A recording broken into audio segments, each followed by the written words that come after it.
ये वीडियो में हम लोग सीखेंगे कि आने वाले समय में बैंक निफ्टी और निफ्टी में क्या किस तरीके का तेज गिरावट हो सकता है और उसके पीछे का कंप्लीट लॉजिक क्या है प्राइस एक्शन के हिसाब से, और कुछ सीक्रेट पॉइंट मैं यहाँ पे आपको वीडियो में शेयर करूंगा। तो वीडियो को एंड तक जरूर बने रहिए देखते हुए। तो अभी देख लेते हैं कि बैंक निफ्टी और निफ्टी में आज किस तरीके का मोमेंटम हुआ। अगर आप यहाँ पे देखोगे तो निफ्टी मात्र हम लोगों को 25 पॉइंट डाउन दिखा रहा है, लेकिन पूरे दिन का मोमेंटम देखेंगे तो लास्ट वाले आवर में हम लोगों को एक तेज गिरावट मार्केट में देखने को मिली है। अभी जब तक आप इसके पीछे का प्राइस एक्शन नहीं समझोगे तब तक आप इसको प्रिडिक्ट नहीं कर पाओगे। अगर इसके पीछे का प्राइस एक्शन समझना है तो सबसे पहले आपको मार्केट का साइकोलॉजी समझना पड़ेगा। मार्केट के साइकोलॉजी को आपको फियर और ग्रीड दो पार्ट में डिवाइड करना पड़ेगा, और यहाँ पे आपको सीखना पड़ेगा कि मार्केट में फियर कैसे डेवलप होता है, किस तरीके से राइटर ट्रैप हो जाते हैं और उनके ट्रैप होने के बाद किस तरीके से एक बड़ा फॉल मार्केट में आ जाता है।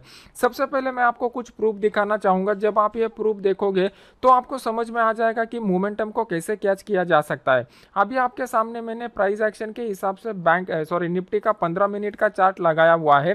ये निफ्टी के 15 मिनट के चार्ट में अगर आप देखोगे तो आपको लास्ट के 1.5 घंटे में ऑलमोस्ट एक शार्प तेज गिरावट दिखाई दी है, और इस पूरी गिरावट को हम लोगों ने कैच किया हुआ था। अपने इस फ्री वाले चैनल में मैंने आपको कब ये चार्ट डाला हुआ था आप यहाँ पे टाइमिंग के साथ देख सकते हो। 12:59 पर मतलब ऑलमोस्ट 1 बजे मैंने आपको यहाँ पे ये चार्ट डाला हुआ था, और फिर मैंने आपको क्लियर कट बता दिया था सिग्नल देने से पहले कि ये ट्रेंड लाइन ब्रेकआउट होने का मैं वेट कर रहा हूँ, और जैसे ही मुझे ट्रेंड लाइन ब्रेक के संकेत मिले मैंने आपको यहाँ पे ऑप्शन का सिग्नल दे दिया, और इस पूरे मोमेंटम को हम लोगों ने कैच किया। अभी प्राइस एक्शन के हिसाब से कौन कौन से पॉइंट मैंने देखे थे, और अगर आपको इस तरीके का एनालिसिस करना है तो आपको कौन कौन से पॉइंट देखने पड़ेंगे। जो लोग मेरे रेगुलर वीडियोस देखते हैं, मैंने आपको कल ही के दिन बता दिया था कि कल के दिन मार्केट जो शार्प गिरावट हुई है, अगर उसके 50% के ऊपर मार्केट ओपन हो जाता है तो मार्केट में अपसाइड का मोमेंटम बनने की प्रोबेबिलिटी है। मार्केट 50% के ऊपर ओपन हो गया, उसके बाद मार्केट ने अपसाइड के मोमेंटम दिखाने की कोशिश की, लेकिन बार बार कोशिश करने के बावजूद भी मार्केट नाकामयाब हो रहा था। और फिर मैंने वहां पे देखा कि पुट की साइड में जो है वो राइटर लोगों ने हेवी पोजीशन बना के रखे हुए हैं। जब 1 बजे के करीब मुझे ये दिखाई दिया तो मैंने आपको टेलीग्राम चैनल में अपडेट कर दिया, और जैसे ही फिर यहाँ पे ब्रेकआउट का ट्रेड मिला मैंने आपको यहाँ पे फ्री वाले चैनल में सिग्नल दे दिया। ये फ्री वाले चैनल का लिंक वीडियो के नीचे डिस्क्रिप्शन बॉक्स में डाला हुआ है, आप वहाँ पे जाके चेक करके देख सकते हो। अभी मार्केट के पीछे का साइकोलॉजी आपको समझना पड़ेगा। यहाँ पे मार्केट ने सुबह से लेके दोपहर तक बायर्स लोगों ने बहुत ट्राई किया मार्केट को ऊपर लेके जाने की कोशिश की। अभी बायर लोग ट्राई कर रहे हैं, यह हम लोगों को कहाँ पे पता चलेगा, यह हम लोगों को पुट की साइड का जो ओपन इंटरेस्ट है वो ओपन इंटरेस्ट में पता चलेगा कि बायर लोग यहाँ पर बहुत ट्राई कर रहे हैं। लेकिन इतना ट्राई करने के बावजूद भी वो लोग जो है वो कल का जो हाई था वो कल के हाई के ऊपर सस्टेन नहीं हो पा रहे थे। जब मार्केट यहाँ पे सस्टेन नहीं हो पा रहा था तो इसका मतलब जो कॉल राइटर है वो कॉल राइटर के लिए अच्छा खासा यहाँ पे अपॉर्चुनिटी क्रिएट हो रहा था। आज के दिन फ्राइडे के दिन जनरली ओपन इंटरेस्ट का डेटा जो रहता है वो कम रहता है, प्लस प्रीमियम जो रहते हैं वो प्रीमियम भी हैवी रहते हैं। और यहाँ पे एक बेनिफिट ये होता है फ्राइडे के दिन की मार्केट में से जो वीक हैंड है वो वीक हैंड अपने पोजीशन को कैरी फॉरवर्ड नहीं करते, क्योंकि उनको सैटरडे संडे का रिस्क नहीं रहता, रिस्क नहीं वो लोग लेना चाहते। तो ये जो कंसेप्ट है ये सभी कंसेप्ट को हम लोगों को मार्केट में इंप्लीमेंट करना चाहिए था। और प्राइस एक्शन के हिसाब से जैसे ही यहाँ पे हम लोगों को ब्रेकआउट मिल चुका था, हम लोगों ने सेल का पोजीशन इनिशिएट किया।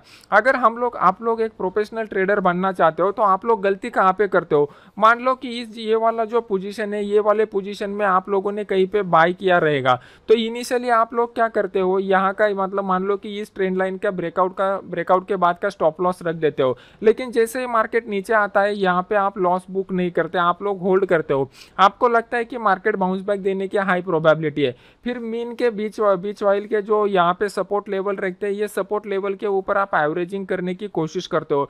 जितने भी लोग इस तरीके का बिहेवियर अभी एक्सपीरियंस कर रहे हैं वो अपने ट्रेडिंग करियर में, मुझे कमेंट सेक्शन में बता देना, मैं इसका आपको एक सोल्यूशन बता सकता हूँ कि आपका ये जो हैबिट बन चुका है इस हैबिट के से आप कैसे बाहर निकल सकते हो।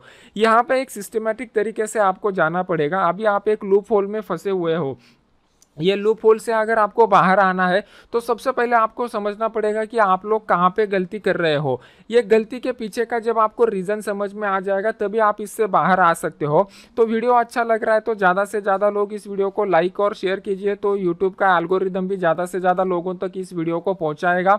और जो भी आपको डाउट है, कॉमेंट जो भी आपके क्वेश्चन है वो कॉमेंट सेक्शन में मुझे बता दीजिए, तो उसका मैं सोल्यूशन बताऊँगा। अभी हम लोगों को समझना है कि आने वाले समय में बैंक निफ्टी और निफ्टी में किस तरीके का मोमेंटम हो सकता है।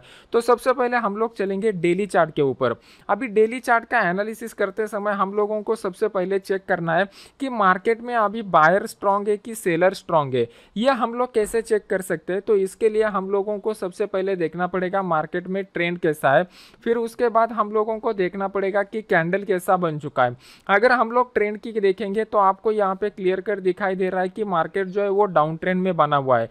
अभी हम लोग कैंडल का एनालिसिस करेंगे तो कैंडल की एनालिसिस में हम लोगों को यहाँ पे दिखाई दे रहा है कि मार्केट का जो क्लोज है वो क्लोज लो के करीब आ चुका है। मतलब यहाँ पे सेलर्स हैवी है, मतलब डाउन ट्रेंड जो है वो डाउन ट्रेंड कंटिन्यू रह सकता है। अभी इसका एक रियल प्रूफ आपके सामने में दिखाना चाहता हूँ। यहाँ पर अगर आप देखोगे तो आपको क्लियर कर दिखाई दे रहा है कि ये दोनों दिन मार्केट में हेवी सेलिंग हुआ है। और सबसे इंपॉर्टेंट बात कि यहाँ पे जो सेलिंग का पोजीशन है, ये सेलिंग के पोजीशन को लोगों ने कैरी फॉरवर्ड किया हुआ है, मतलब होल्ड किया हुआ है। अभी जब भी इस तरीके का सिनेरियो आता है तो नेक्स्ट डे मतलब मंडे के दिन मार्केट गैप डाउन होने की प्रोबेबिलिटी सबसे ज़्यादा रहती है। Market gap up gap down होगा, ये डिपेंड रहेगा ग्लोबल फैक्टर के ऊपर। ग्लोबल फैक्टर में पर्टिकुलरली डाउ जोन्स किस तरीके का मोमेंटम दिखाता है उसके ऊपर। अभी इसी तरीके का सिनेरियो इस कैंडल में हुआ था। जो लोग मेरे यूट्यूब के ऊपर रेगुलर वीडियो देखते हैं, आप डेट और टाइमिंग के साथ चेक करके देखिए, मैंने इसी क्लोजिंग के बाद वीडियो बना के डाला हुआ था कि मार्केट में सेल के पोजीशन को होल्ड करके रखा हुआ है और next day market gap down होने की हाई प्रोबेबिलिटी है। Exactly next day market gap down के साथ ओपन हो चुका है। अभी यहाँ पे सेम सिनेरियो बन चुका है, तो हाई प्रोबेबिलिटी है अगर डाउ जोन्स आज रात के दिन निगेटिव क्लोजिंग दिखाता है तो मंडे को अपने मार्केट बड़े गैप डाउन के साथ ओपन हो सकते हैं। अभी यहाँ पे कौन से पॉइंट के ऊपर फोकस करना पड़ेगा, यहाँ पे हम लोगों के लिए एक इंपॉर्टेंट सपोर्ट लेवल बन के आ रहा है। अभी ये सपोर्ट लेवल जो है, यहाँ पे मार्केट को थोड़ा टाइम स्पेंड करना चाहिए, मार्केट को यहाँ पे कंसोलिडेट होना चाहिए। अगर मार्केट यहाँ पे टाइम स्पेंड करेगा, कंसोलिडेट होगा और फिर उसके बाद ब्रेकआउट देगा, तो जितने भी लोगों ने यहाँ पे बाई के पोजीशन बनाए रहेंगे वो सब लोग यहाँ पर ट्रैप हो जाएंगे और उनके ट्रैप होने की वजह से मार्केट में तेज गिरावट आने की हाई प्रोबेबिलिटी है। अभी यहाँ पे आप लोग बाइंग के बारे में मत सोचिए। कुछ लोगों का नज़रिया ये रहता है कि मार्केट सपोर्ट लेवल पर आते हैं तो यहाँ पे वो बाइंग के बारे में सोचते हैं। आप लोगों की सोच गलत नहीं है, आप लोगों की सोच सही है। मार्केट रेजिस्टेंस के करीब जाएगा तो हाई प्रोबेबिलिटी रहती है कि मार्केट ऊपर से घूमता है। मार्केट सपोर्ट के करीब जाएगा तो हाई प्रोबेबिलिटी रहती है कि मार्केट यहाँ से ऊपर घूम सकता है। लेकिन जब भी मार्केट इस पर्टिकुलर पॉइंट के ऊपर आता है तब हम लोगों को कंफर्मेशन लेना चाहिए कि मार्केट में बड़े प्लेयर यहाँ पे बाइंग के पोजीशन इनिशिएट कर रहे हैं या नहीं कर रहे हैं। अभी ये बड़े प्लेयर का कंफर्मेशन हम लोगों को एफआईआई के डेटा से मिल सकता है। सेकंड आपको ओपन इंटरेस्ट के डेटा से मिल सकता है। थर्ड आपको जो है वो ग्लोबल फैक्टर की तरफ से मिल सकता है। जो लोग इंट्राडे के साथ साथ अपना एसआईपी कर रहे हैं, लॉन्ग टर्म इन्वेस्टमेंट कर रहे हैं, उनके लिए ये पॉइंट बहुत इंपॉर्टेंट है। इंट्राडे में तो इंपॉर्टेंट है ही है, लेकिन लॉन्ग टर्म में भी ये पॉइंट बहुत इंपॉर्टेंट है, इसको समझ लीजिए। अभी मार्केट सपोर्ट लेवल पर आ चुका है। सपोर्ट लेवल पर आने के बाद प्रोबेबिलिटी क्या बनता है, पहला प्रोबेबिलिटी मार्केट यहाँ पे रेंज बाउंड मोमेंटम दिखाएगा। दूसरा प्रोबेबिलिटी मार्केट डाउन साइड का मोमेंटम दिखाएगा। तीसरा प्रोबेबिलिटी मार्केट यहाँ पे अपसाइड का मोमेंटम दिखाएगा।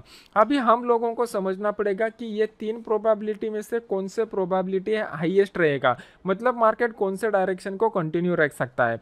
तो इसको समझने के लिए हम लोगों को कंसीडर करने पड़ेंगे ग्लोबल फैक्टर, फिर सेकंड पॉइंट एफआईआई का डेटा, फिर थर्ड पॉइंट ओपन इंटरेस्ट का डेटा, ओपन इंटरेस्ट में पर्टिकुलरली पुट कॉल रेशो का डेटा।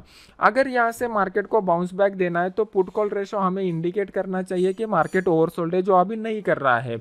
एफआईआई का डेटा आज शाम को आएगा, मेरा एक्सपेक्टेशन ये है कि ये निगेटिव में ही आएगा। ग्लोबल फैक्टर आप लोगों को पता चलेंगे आज रात जब 1:30 बजे मार्केट का डाउ जोन्स का क्लोजिंग हो जाएगा, तो उससे आपको ग्लोबल फैक्टर के बारे में भी आइडिया आ जाएगा। लेकिन अभी प्राइस एक्शन जो हमें इंडिकेट कर रहा है वो अपसाइड के मार्केट के बारे में कोई भी कंफर्मेशन नहीं मिल रहा है। अगर मार्केट को अपसाइड जाना है तो मंडे को जो है वो यहाँ पे जो आज का मोमेंटम हुआ है इसके 50% के ऊपर ओपन होने के बाद वहाँ पे बाइंग का इंटरेस्ट दिखना चाहिए। ओपन इंटरेस्ट में वो हम लोगों को पता चलना चाहिए। अगर मार्केट कल के दिन मंडे के दिन डायरेक्टली गैप डाउन ओपन होता है तो इमीडिएटली हम लोग कोई भी ट्रेड नहीं करेंगे, क्योंकि बड़ा गैप अप हो जाएगा तो हाई प्रोबेबिलिटी ये रहेगा। बड़े गैप अप के बाद क्या हो जाता है मार्केट में यहाँ पे कंसोलिडेशन मतलब रेंज बाउंड बने रहने की हाई प्रोबेबिलिटी रहती है, क्योंकि जो लोगों ने यहाँ पर अपने सेल के पोजीशन बनाए रहेंगे उनको इमीडिएटली गैप डाउन के बाद बड़ा प्रॉफिट हुआ रहता है, तो उसमें से वीक हैंड निकलने की कोशिश करते हैं। प्लस ये बड़े गैप डाउन के बाद क्या हो जाता है पुट के प्रीमियम जो है वो एकदम से बढ़ जाता है, उसकी वजह से राइटर लोगों को ये अट्रैक्ट करता है और वो लोग थोड़ा सा यहाँ पर पुट में पोजीशन ऑप्शन सेलिंग के लेना प्रेफर करते हैं। इसकी वजह से मार्केट को नीचे जाने में भी बायर लोगों का सहारा मिलता है और ऊपर आते समय भी सेलर लोगों का सहारा मिलता है और मार्केट इस पर्टिकुलर रेंज बाउंड मोमेंटम में फंस जाता है। जब आप ओपन इंटरेस्ट का डेटा ठीक से पढ़ना चालू करोगे और उसको प्राइस एक्शन के साथ क्लब करोगे तो आपको आसानी से समझ में आ जाएगा कि मार्केट कब ट्रेंडी हो सकता है। जैसा मैंने आपको बताया कि इस मोमेंट ये जो फेज है इसको ब्रेक करने के बाद मार्केट नीचे आएगा तो एक बड़ा मोमेंटम मिल सकता है। ये मैंने इसी हिसाब से बताया हुआ था। अभी ये वीकेंड के ऊपर मैं आपको एक डिटेल वीडियो बनाऊंगा जिसमें मैं आपको बैंक निफ्टी में इंट्राडे में कौन से लेवल के ऊपर कैसे ट्रेड करना है वो भी एक्सप्लेन करके बताऊंगा। तो वीडियो को लाइक कीजिए, कमेंट कीजिए, आपके डाउट को कमेंट में मेंशन कीजिए, शेयर कीजिए और अपने यूट्यूब चैनल को सब्सक्राइब करके बेल आइकॉन का बटन दबा दीजिए। तो जैसे ही मैं अभी नेक्स्ट बैंक निफ्टी का इंट्राडे के लेवल्स को कैलकुलेट करने का और उसके ऊपर कैसे ट्रेड करना है इसका वीडियो बनाऊंगा तो इमीडिएट आपको उसका नोटिफिकेशन मिल जाएगा। तो मिलते हैं नेक्स्ट एजुकेशनल वीडियो में। Thank you very much.